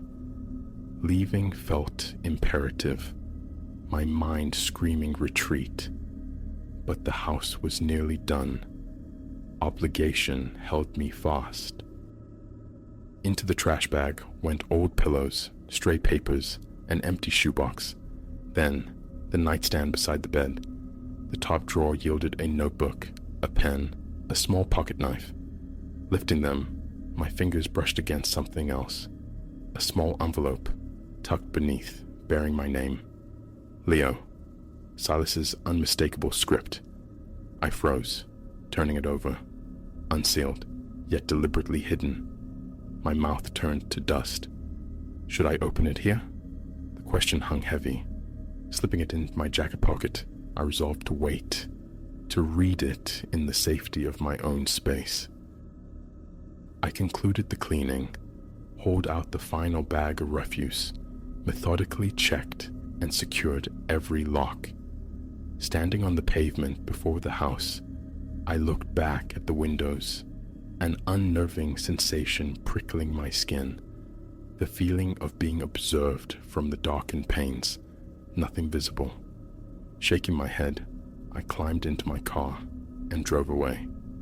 The envelope in my pocket felt strangely heavy. A stop at a gas station for a soda became necessary. A brief pause to steady myself. The clerk's concerned query, "You okay, man?" confirmed my shaken appearance. I muttered something about fatigue. Back home, seated at my table, I drew out the envelope. Inside, a single folded sheet. Silas's handwriting again. "Leo," it began. "If you're reading this, you're probably helping out like always. Thanks for seeing to my things. Be careful in the house. Been feeling strange vibes there lately. Don't know what it is, but watch yourself." That was all. No signature, no further elaboration. I leaned back, hands trembling violently. Tears pricked my eyes, but I forced slow, measured breaths. Silas himself had sensed it, the wrongness clinging to his final dwelling place. The dream hadn't been mere stress. It had been an echo of his own unease. The subsequent week saw me pushing through the last stages of the cleanup, my movements efficient, almost frantic. I deliberately curtailed my time in the bedroom. Every creak, every faint, imagined whiff of cologne sent ripples of adrenaline through me. But I clamped down, stayed focused. Windows remained open, a constant invitation for normalcy to displace the thick, watchful atmosphere. Nothing further slammed or locked itself, yet the feeling of being on edge never fully subsided. Finally, the last day arrived. A final walkthrough, double-checking closets, confirming emptiness in drawers. Boxes stood labeled for storage or donation. The bedroom was the final checkpoint. Stepping inside, a distinct coolness greeted me, a temperature drop palpable against my skin. My gaze fell upon the backyard door, unlocked. A jolt of surprise. I distinctly remembered securing it. Reaching out, I turned the lock, then, on impulse, pulled the door open one last time. The silent, empty yard offered no answers. I closed it firmly, turned the lock again, stepped back, and then it came. One final fleeting wave of that familiar cologne, faint, yet undeniable. My stomach clenched, the hairs on my nape prickled. Aloud, surprising myself, I spoke into the quiet room. "I'm done here. I'll be careful." Then I turned and walked away. I haven't been back. Martha is arranging the listing. The key will pass to the realtor. I cannot articulate the sequence of events, the subtle yet pervasive wrongness of that space. I know only that I felt Silas's presence, or something tethered to him, concentrated in that back room. Each encounter with his scent felt like both warning and reminder. Relief washes over me, knowing the task is complete, yet the memory lingers. Whoever next inhabits that house, I wish them peace, but I will never again cross the threshold of that bedroom. The slamming door, the rattling knob, the dream warning, the soft, insistent knocks. These are enough surprises for one lifetime. If something else resides there still, it can keep its silent watch. I am done.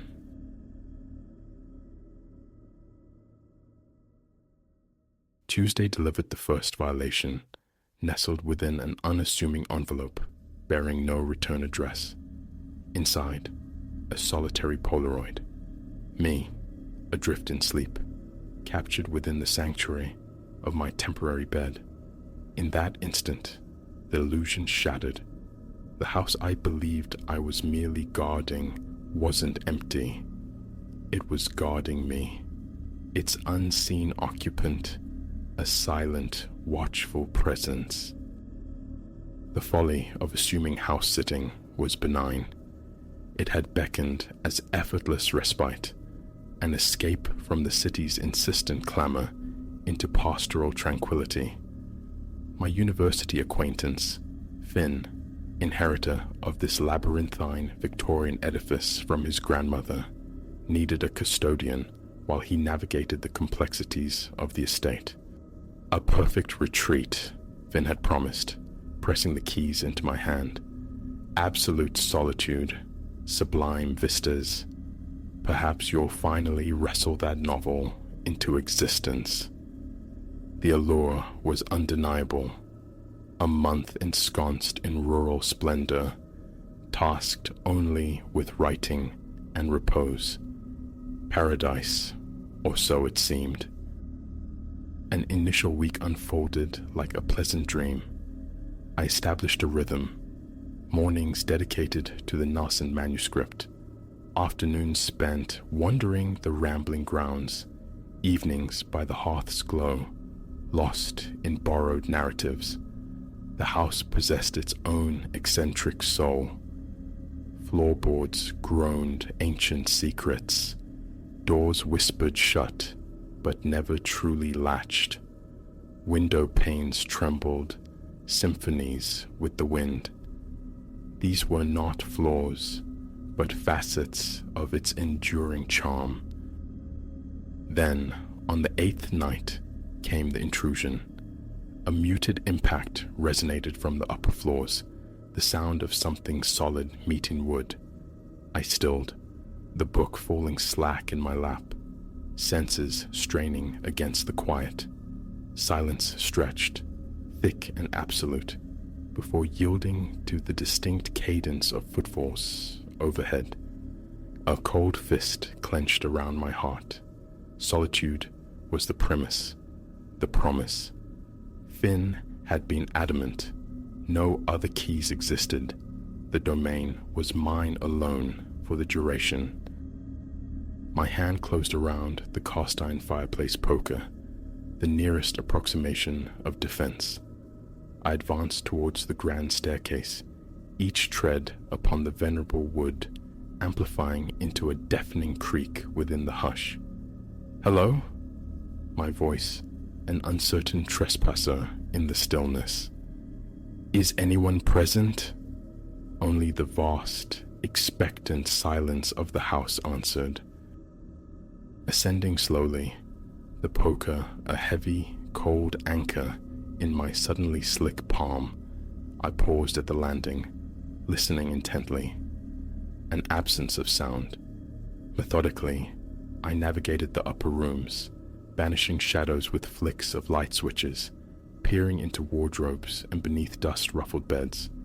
Every object rested in its appointed place. No disruption, no interloper.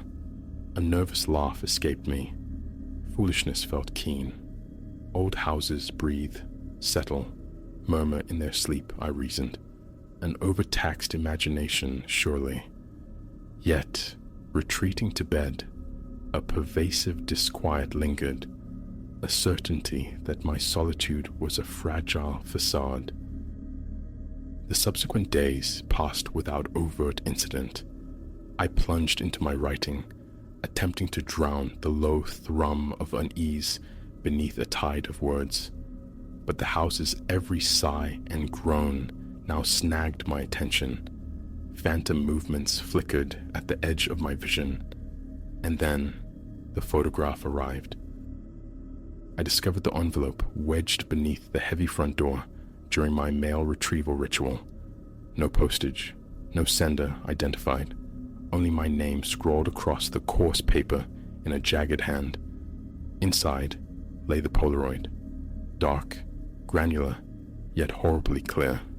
Me, asleep, viewed from the threshold of the bedroom, ice water sluiced through my veins. This transcended imagination. Someone had been inside.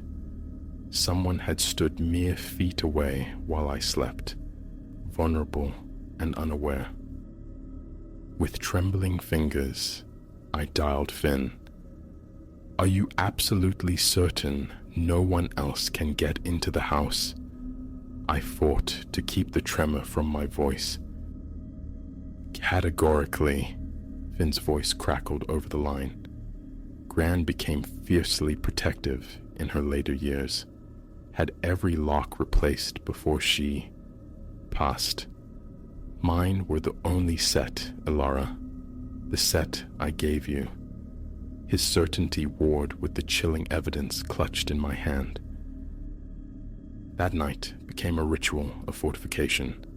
Doors bolted, windows latched, rechecked, then checked again. A cumbersome antique dresser barricaded my bedroom door. The poker lay beside me on the nightstand, a cold companion. Sleep, however, proved elusive, a shallow, interrupted state. Each nocturnal sigh of the house, every silhouette cast by the moon, assumed a menacing aspect. I drifted in and out of consciousness, jolted awake by the slightest anomaly. Morning brought another envelope. This time, the image captured me at the laptop, immersed in writing, framed unknowingly through the mullioned glass of the study window. A call to the local constabulary yielded little comfort. No forced entry, nothing purloined. A prank, they suggested, perhaps bored local youths. Patrols would increase, they assured me, their tone lacking any real urgency. But this was no prank. The images continued. A daily violation. Me engrossed in a book within the shadowed library. Me preparing a solitary meal in the cavernous kitchen. Me gazing out from the bedroom window into the impenetrable night. The house transformed from sanctuary to prison. Curtains remained perpetually drawn. Every creak became a footfall, every rustle a prelude. The sensation of being observed was constant, inescapable, polluting even moments of supposed privacy. I pleaded with Finn to release me, to find an alternative caretaker, but he was entangled in legalities across the Atlantic. Another week, at least, he promised before his return. And so, I remained, my composure unraveling thread by thread. I improvised alarms, tin cans strung precariously near doors and windows, desperate measures against the unseen. Sleep fragmented into brief, anxious intervals. During one such shallow doze, I heard it, the soft, unmistakable click of a camera shutter. My eyes snapped open. Instinct screamed, but I compelled my body to stillness, regulating my breath into a semblance of sleep. There, silhouetted against the lesser dark of the hallway, a figure, motionless in the doorway. Terror, stark and absolute, rendered me immobile. A scream lodged uselessly in my throat. Limbs refused commands. I lay pinned, my heart a frantic drum against my ribs, as the shape lifted the camera once more. Click. The sound broke the paralysis. A surge of adrenaline propelled me from the bed. The poker swung in a wild, desperate arc. The figure sidestepped with an unnatural agility, melting back into the corridor. Pursuit ignited, fear transmuting into a feral rage. Enough. This clandestine torment would end, here, now. My antagonist was swift, but the house's geography was mine. I heard a stumble on the stairs, a momentary faltering, and pressed the advantage. On the ground floor, amidst the looming shadows of the library, I cornered my quarry. "Who are you?" The words tore from my throat, the poker held forth like a talisman. "What is it you want?" The figure turned. In the faint moonlight filtering through the heavy drapes, I saw her face clearly for the first time. A woman, perhaps 60-odd years, crowned with a skein of wild silvered hair, her eyes blazing with a disquieting luminescence. "My house," she hissed, the words sharp as broken glass. "You have no right. None of you belong." Recognition struck like a physical blow.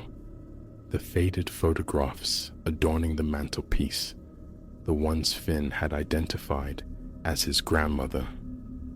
"You're Agnes," I breathed, the name barely audible. "Finn's grandmother.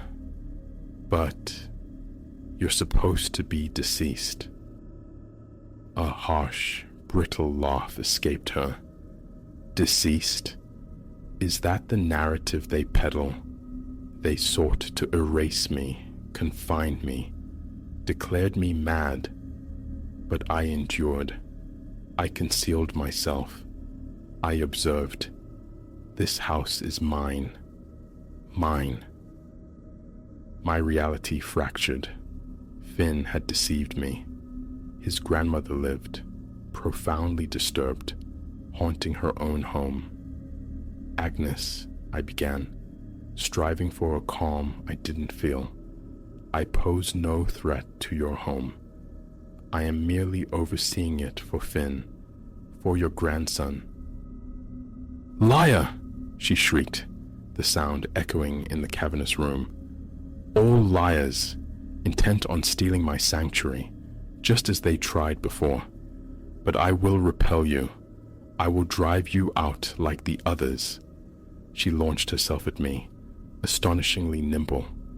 I evaded the initial assault, but she struck the poker from my grasp. We grappled, a frantic tangle of limbs colliding amidst a cascade of tumbling books and overturned objets d'art. Despite her years, Agnes possessed a strength born of mania and desperation, yet youth and the sheer terror coursing through me lent me an unexpected resilience. At last, I managed to subdue her, pinning her slight frame beneath me. She fought, spat curses, then dissolved into pleas, but I held fast. "I'm sorry," I gasped, breath ragged. "Truly sorry, but this must cease." How long we remained thus, I cannot say. Me, the reluctant jailer. She, oscillating between vitriol and supplication. Eventually, sheer exhaustion claimed her, and she subsided into a troubled, twitching slumber. Hands still shaking, I summoned the police. Then, Finn.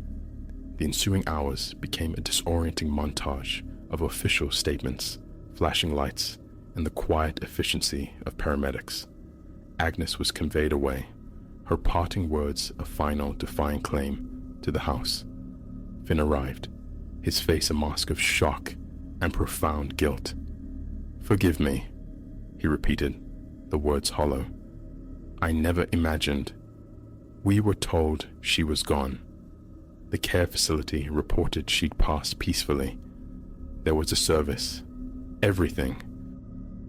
Fragment by fragment, the truth emerged. Agnes, diagnosed with severe paranoid delusions, had indeed resided in a nursing home. She had orchestrated her own disappearance, fabricating her death with chilling ingenuity, and navigated her way back to the only place she recognized as real. She had existed within the very fabric of the house, secreted in forgotten passages and hidden alcoves unknown even to Finn, observing, waiting. I departed that same day, the house's oppressive atmosphere clinging to me like grave dust. Finn's offers of compensation and effusive apologies felt remote, irrelevant. All I craved was distance, oblivion. Years have passed, yet the nights still sometimes bring the dreams. The phantom sensation of unseen eyes, shadows coalescing in peripheral vision. I've never accepted another house-sitting assignment, never willingly courted solitude in an unfamiliar place, because the deepest terror isn't born from the unknown lurking in the darkness. It blossoms from the chilling realization that the monster was never an intruder, but an inhabitant, dwelling patiently within the very walls you mistook for safety.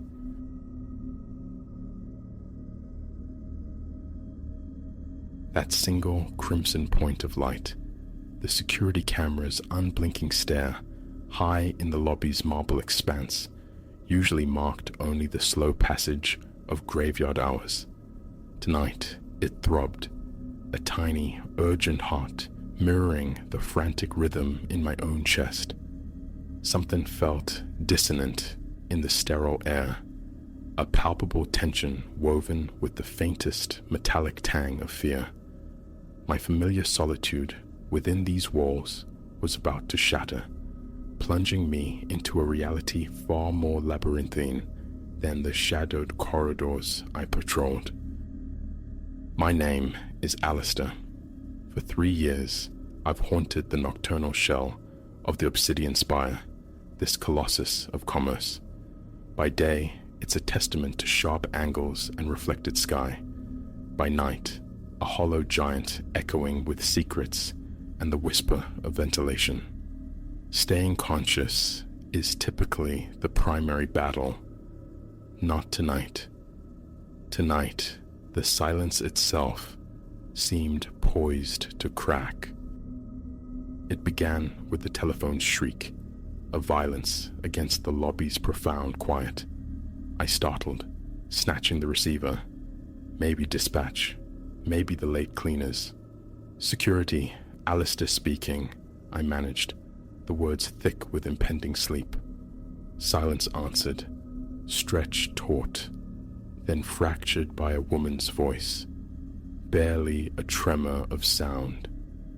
You have to help me. I'm locked in. Instantly, the fog of weariness burned away. Mom, your location. Where are you inside the spire?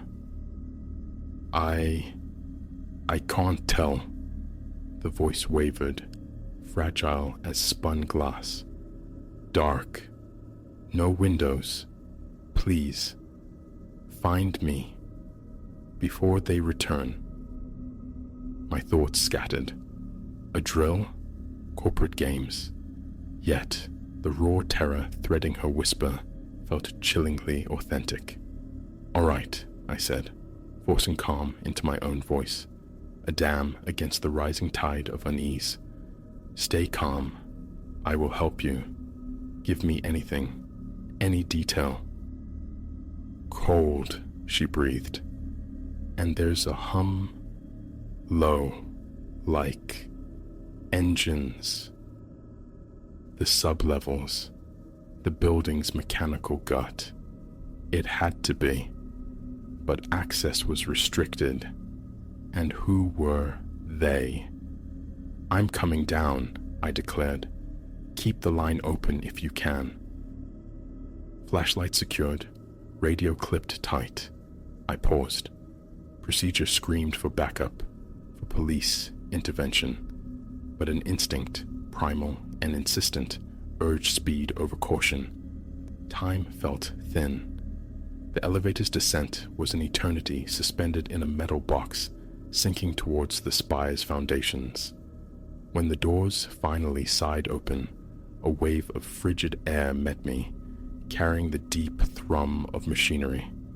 My flashlight beam sliced through the gloom, glancing off insulated pipes and junction boxes like skeletal remains.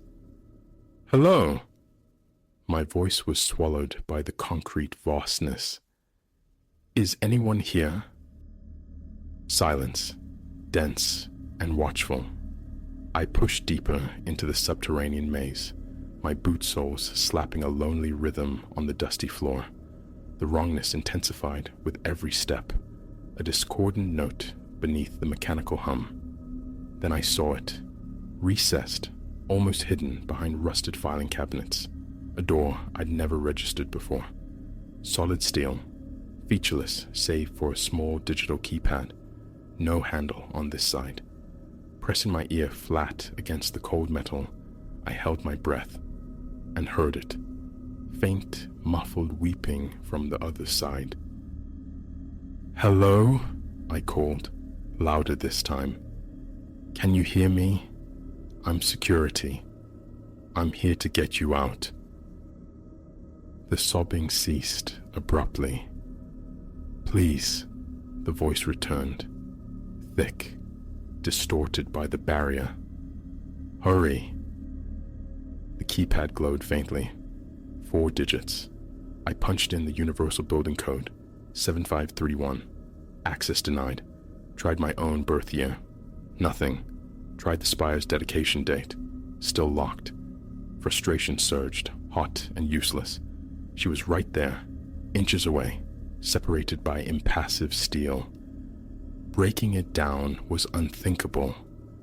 The door looked capable of repelling a battering ram, let alone my shoulder. Footsteps echoed suddenly behind me.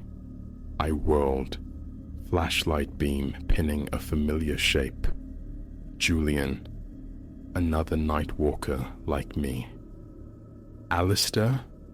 What the hell are you doing prowling the sub-levels? His face was a mask of confusion. Words tumbled out. The call, the trapped woman, the hidden door. Julian's expression shifted, concern hardening into something else. Pity? Alistair, he began, his tone measured, deliberate. There are no active phone lines routed down here. Not a single one. And that door, always been there, leads to the old civil defense shelter. It's been sealed for decades. An icy tremor traced my spine. No, I insisted, conviction warring with sudden sickening doubt. I heard her, Julian. She's in there, right now. He gave me that look, the one reserved for colleagues losing their grip. Come on, buddy, let's head topside, get some air. But the ghost of her plea clung to me. As Julian turned, I grabbed his arm, my grip surprisingly firm. Just help me open it, please. If it's empty, I'll forget the whole thing. Scout's honor. Julian let out a long breath, a sigh that seemed to carry the weight of the entire building, but he nodded. Fine, but don't say I didn't warn you. It's welded shut from the inside, supposedly. He approached the keypad, fingers tapping out a sequence with practiced ease. A sharp click echoed in the confined space. The lock had disengaged. How did you? I started, bewildered. Julian held up a hand. Alistair, maybe we should just... I wasn't listening. I was already heaving the immense steel door inward. Its hinges screamed, a tortured metallic shriek, protesting years, decades of stillness.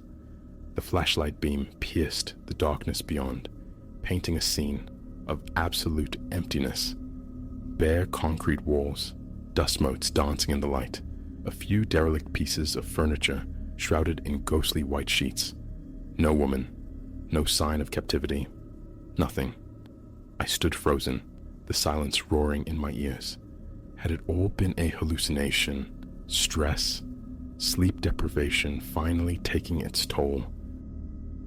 Then, my light caught something on the thick carpet of dust covering the floor. Footprints. Clear, distinct, recent, leading deeper into the blackness of the shelter. "Julian," I whispered, the sound barely escaping my lips. "Look." I turned back. Julian wasn't there. In his place stood another man, unfamiliar, dressed in a suit of impossible black, sharp and severe. Before thought could translate into action, he lifted a hand. A blinding flash erupted, white hot, erasing everything. Consciousness returned, like a faulty switch flickering on. I was slumped at my desk in the lobby. Morning sunlight streamed through the towering glass walls, painting long, oblique stripes across the polished floor. My head throbbed with a dull ache, and a residue of urgency lingered, a dream slipping through my grasp. Fragments surfaced, a desperate voice, the subterranean chill, a sealed portal, but they were hazy, lacking context, like stills from a forgotten film. As I numbly gathered my belongings, my supervisor appeared, radiating morning cheer. "Morning, Alistair. Smooth night. Anything to report?" My mouth opened, hesitated. The fragmented images pulsed at the edge of awareness. Help me. Sealed for years. Footprints.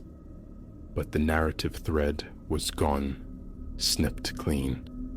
"No," I heard myself say. "All quiet." He nodded, seemingly content, and moved on. But as I walked towards the main entrance, my gaze drifted to the monitor bank displaying the security feeds. My blood turned to ice. There, cycling through the camera views, was an image of the sub-level corridor. And tucked in the corner, partially obscured by shadows, was a heavy steel door I'd never noticed before. The following weeks became a blur of fractured investigation. Each time I felt close, each time I tried to probe the inconsistencies of that night, I'd find myself inexplicably back at my desk, hours gone, memories wiped clean like a smudged slate. My colleagues remained cordial, yet sometimes I'd catch their eyes on me, wary, watchful. The obsidian spire isn't just steel and glass. It's a facade, concealing something vast and hidden, and the architects of this secret wield the power to edit reality, to excise inconvenient people and memories. I'm committing this to record now, anchoring it outside my own fallible mind, because a chilling certainty grows. Soon, I might be the next deletion. If you find this, don't dismiss it. Don't rationalize it away, as I tried to rationalize the woman's plea. Something is fundamentally wrong here, something cold and terrifying beneath the polished surface, and I fear its roots run deeper than anyone knows. Remember the pulsing red light. Remember the door that cannot be there, and trust no one within these walls, not even the reflection staring back at you from the glass.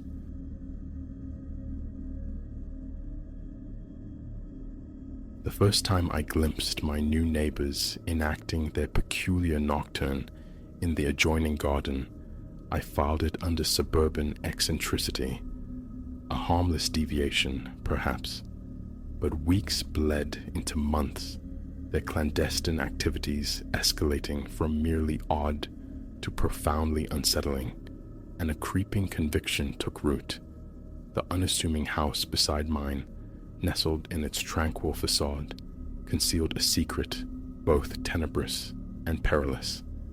I could not have foreseen how my burgeoning curiosity would fray the edges of my own sanity, unraveling the very fabric of the reality I thought I inhabited.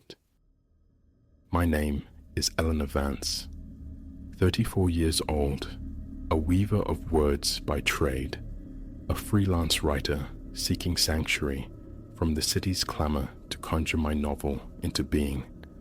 6 months prior, this avenue, with its meticulously groomed verges and neighborly nods, had seemed the perfect refuge, a haven of quietude.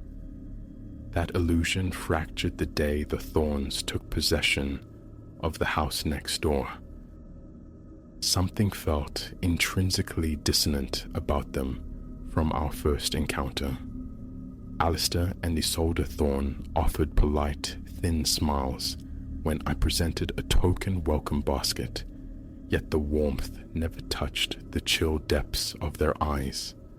Their children, twins hovering around the cusp of 10, possessed an unnerving stillness, their gazes often fixed upon me with a disquieting, analytical intensity. It began subtly. Whispers of chanting carried on the midnight air, cryptic symbols daubed upon their garage door, only to vanish like phantoms by dawn. Deliveries of cumbersome, strangely contoured crates emitting a faint, cloyingly sweet miasma. I attempted to rationalize these occurrences. Perhaps they were adherents of some esoteric philosophy, practitioners of an unconventional craft. Then arrived the night of the first full moon following their residency. I was wrestling with a particularly stubborn passage of my manuscript, the hour late, when the sound reached me, a low, resonant drone, guttural and ancient, seeming to thrum through the very plaster of my walls. Compelled by an irresistible curiosity, I stole towards my bedroom window, its vantage overlooking their shadowed backyard. What unfolded below sent a glacial tremor through my soul. The entire Thorne family stood assembled around a primitive altar of rough-hewn stone, draped in umbral robes. Alistair recited from a tome, bound in what looked like distressed leather, his voice a cadence of alien syllables that rose and fell hypnotically. Beside him stood Isolde, a curved blade catching the lunar glow in her steady hand. And there, lashed upon the altar, lay a sizable creature. A goat, my mind initially supplied, yet its form seemed subtly distorted, its proportions subtly wrong. As I watched, paralyzed by a morbid fascination, Isolde elevated the dagger. The chanting crescendoed to a feverish pitch, and then I wrenched my gaze away, incapable of witnessing the act, yet equally powerless against the piercing, agonized bleat that terminated with a sickening, liquid finality. The remainder of the night was spent cocooned in blankets, desperately persuading myself it had been a grotesque nightmare. But the morning light revealed Alistair methodically hosing down a dark, stubborn stain upon their flagstone patio. The dreadful reality solidified. It had been no dream. From that moment, uncovering the truth behind the thorns became an obsession. I initiated a meticulous chronicle of their movements, logging every anomalous event. The chanting and rituals persisted with each lunar cycle, growing ostensibly more complex, more charged. Tentative inquiries with other residents yielded nothing. They remained blissfully unaware, cocooned in suburban normalcy. Mrs. Albright from across the street even lauded the Thorns for their charming garden soirees. It felt as though I alone perceived the encroaching darkness. One afternoon, seizing an opportunity while the Thorns were absent, I summoned the nerve to peer through their grimy garage window. The sight within nearly ripped a scream from my throat. Intricate, disturbing symbols and arcane diagrams sprawled across the walls. Shelves bowed under the weight of jars containing specimens I could neither decipher nor wish to comprehend. Dominating the center of the space sat a large, ornately carved chest, secured by heavy padlocks. The imperative to contact the authorities gnawed at me, but what credible report could I offer? Suspicions of cult activity, witness to apparent animal sacrifice. Lacking tangible proof, I would be dismissed as delusional. Thus, I resolved to procure my own evidence. A sophisticated camera, equipped with a formidable zoom lens, became my instrument.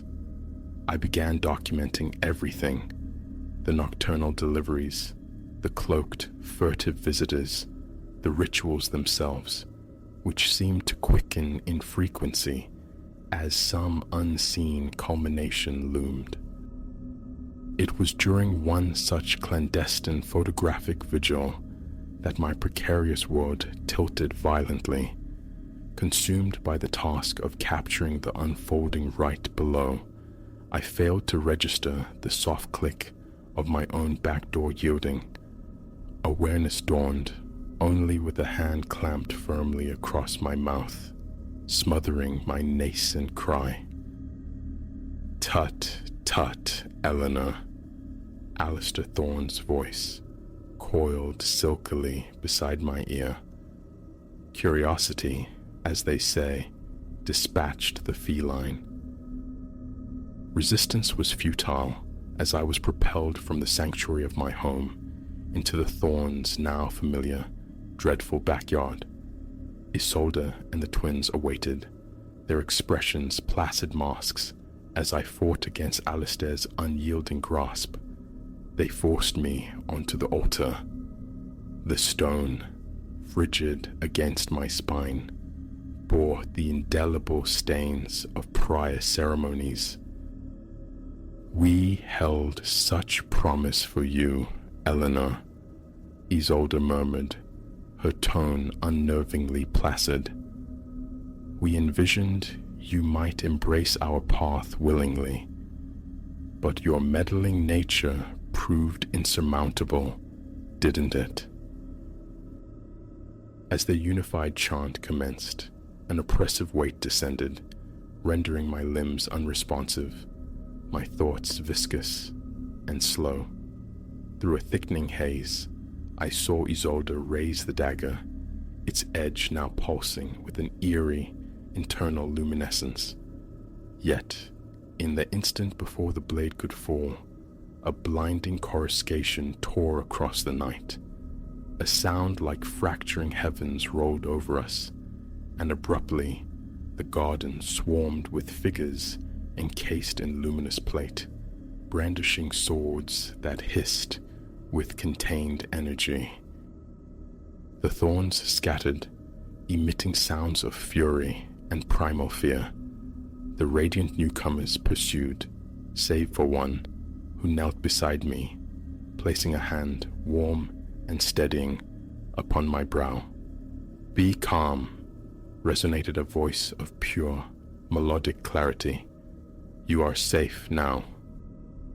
As the paralysis ebbed and lucidity returned, I found myself gazing up at a being whose beauty and sheer radiance were almost painful to behold. They helped me to sit, revealing a backyard transformed into a chaotic tableau of conflict. The thorns fought with ferocious desperation, their very forms warping and undulating in defiance of physical law and reason. What is happening?" I stammered, my voice raw. The entity beside me, an angel, a deity, my lexicon offered no suitable designation, spoke with gentle authority. "The beings you perceived as the thorns are not native to this plane. They are ancient predators, thriving on fear and discord. Our pursuit has spanned dimensions. Even as they spoke, Alistair Thorne uttered an inhuman shriek as one of the armored figures impaled him with a blade of pure light. His form seemed to implode, collapsing into a point of nothingness before vanishing utterly. The skirmish concluded swiftly thereafter. Isolde and one of the progeny suffered identical fates, while the remaining twin was subdued, bound in chains of light that elicited visible agony.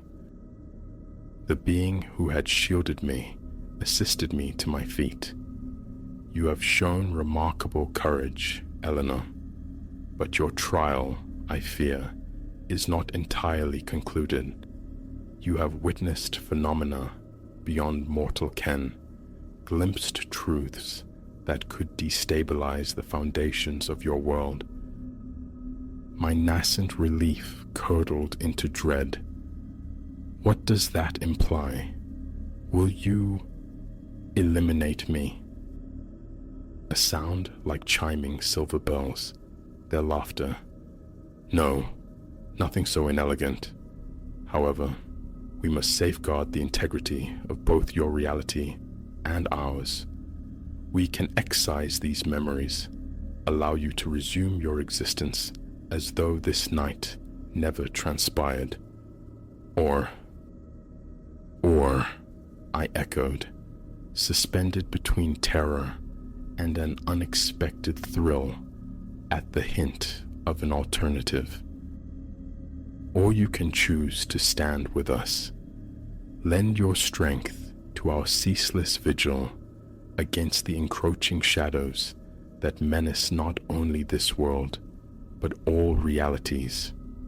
The path is arduous, yet it offers purpose and wonder exceeding your wildest imaginings. I stood there, adrift in the wreckage of my former understanding. The allure of forgetting, of retreating to the comforting predictability of my previous life, was potent. Yet, surveying these impossible beings, surrounded by the tangible evidence of a cosmos vastly more complex and perilous than I had ever conceived, I knew retreat was impossible. The knowledge, once gained, could not be unlearned. I accept, I stated, my voice steadier than my trembling hands. I want to help. The being bestowed a smile of such breathtaking beauty it brought involuntary tears to my eyes. Then welcome, Eleanor Vance, to the fellowship of the Celestial Wardens. Your initiation commences forthwith.